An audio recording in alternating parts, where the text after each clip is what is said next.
முதல்ல நான் பழகின தொழில் அப்படின்னு பார்த்தீங்கன்னா, இந்த பூ கட்டுறது தான். எனக்கு வந்து மேரேஜ் ஆன புதுசில் இந்த பூவே சுத்தமாக கட்டவே தெரியாது. ஆனால் என்ன கல்யாணம் பண்ணி கொடுத்த ஊரில் எல்லாருமே பூ வியாபாரம் தான். ஒன்று பூ வந்து அவங்களா ஓன் பிஸ்னஸ் பண்ணுவாங்க. அப்படி இல்லைன்னா மார் வந்து கூலிக்கு வந்து கட்டி கொடுப்பாங்க. ஒரு மார் கட்டி கொடுத்தா ரூ. 2 வந்து கொடுப்பாங்க. எனக்கு நிறைய பேர் வந்து சொல்லிக் கொடுத்தாங்க எப்படி மழுக்கு போடுறது அப்படின்னு சொல்லி. நானும் வந்து நிறைய டைம் ட்ரை பண்ணி ஃபெயிலியர் ஆகி அதுக்கப்புறம் தான் வந்து பூ வந்து கட்டியே பழகினேன். என்னோடய ஸ்டிச்சிங்க்கு முன்னாடி நான் பழகின தொழில் அப்படின்னு பார்த்தீங்கன்னா, இந்த பூ வியாபாரம், பூ கட்டுறது தான். நான் வந்து கட்டி கொடுத்து மாருக்கு ரூ.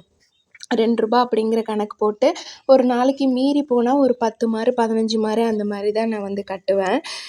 இன்றைக்கி வந்து திருப்பியும் கட்டும்போது அந்த பழைய மெமரிஸ் எல்லாமே வந்து எனக்கு ஞாபகம் வந்து வருது.